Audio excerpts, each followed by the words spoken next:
Hey guys, thanks for tuning back on the channel. Today we're going to be covering what Battlefield 1 did wrong. Now I do want to say I'm going to focus on the wrongs or the things I didn't like because they're fewer, there's less of them than the things I like, the positive things. By and large, I absolutely love Battlefield 1. It is probably my favorite game or first-person shooter game out there on the market. So yeah, that's the reason for this video. So before I get started, I would love to know what you guys think Battlefield 1 did wrong. I know there's a lot of things out in the community, so I would love to know what you guys think. Let me know down in the comments. Now, I've kind of thought about this for a while, and I could kind of be nitpicky if I really wanted to, but I kind of was trying to shrink all of the negatives into 5 different categories or 5 different things. So these are my top 5 things Battlefield 1 did wrong, and I think Battlefield 2018 needs to do better on these things to make it an overall better game.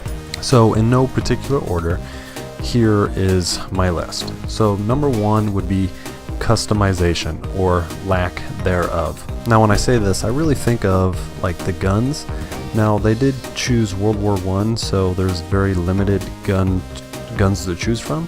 But what I really didn't like, or was a negative for me, was basically it's just weapon variants. So you get like, you know, I don't know how many different guns in the assault class, you know, maybe. But you know, the top 3 is the same gun, it's just a different variant. And then the next 3 are the same gun but a different variant. So you have 6 to choose from there, but it's really only 2 guns, right?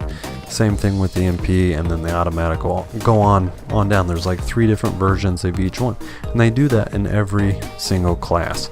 And to me, I'm not a big fan of weapon variants. I would rather have attachments and different attachments to the gun to make it function differently, to create that weapon variant, if you will. I do recognize it is a Battlefield 1, World War I game, so they didn't really have like a, you know, an angled grip or a foregrip or, you know, a different stock or something crazy, you know, optics, you know, like crazy different optics to improve the iron sights or whatever. So I do realize that, but this game wasn't necessarily historically accurate.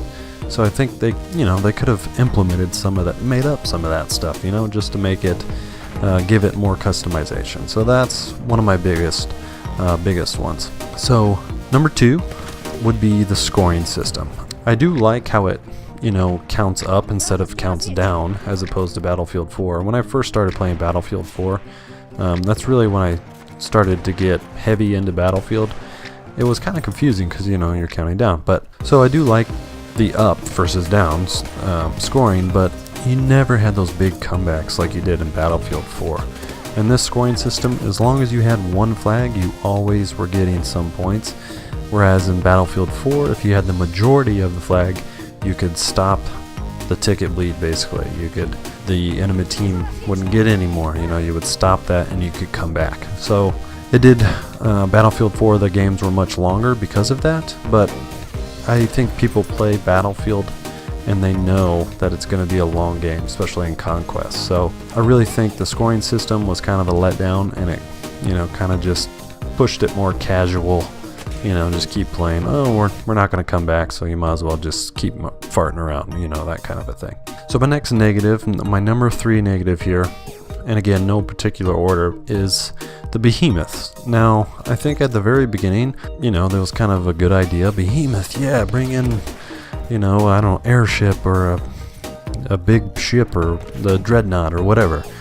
But the more I thought about it, it's like, I never really liked to jump into those. I did at the beginning just to see what they were all about, but really I think it just honestly sucked away, you know, I don't know how many people sat in them, 6, 7 people, maybe it was 6 different people off your team, and they jumped on a behemoth, did absolutely nothing, and you just lost those guys off the board, you know. So I think I would have rather had them actually playing the objective in some sort of way, like on the field, maybe you can spawn on them, something like that, rather than having them in a behemoth of some sort. So my number 4 negative here is basically the weapon spread, or like how they balanced some of the weapons. If you think back in Battlefield 4, you could really choose any gun you really wanted, and be somewhat accurate at short range versus long range. So you could grab an SMG, for example, and just tap fire and shoot people out at longer ranges. But you couldn't really do that in Battlefield 1. They basically had random bullet spread with all the guns.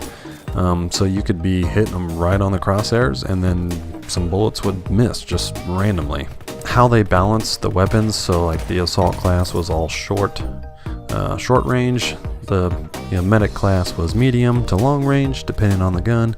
Same thing with the support class, kind of a medium to long, and some close range ones in there as well.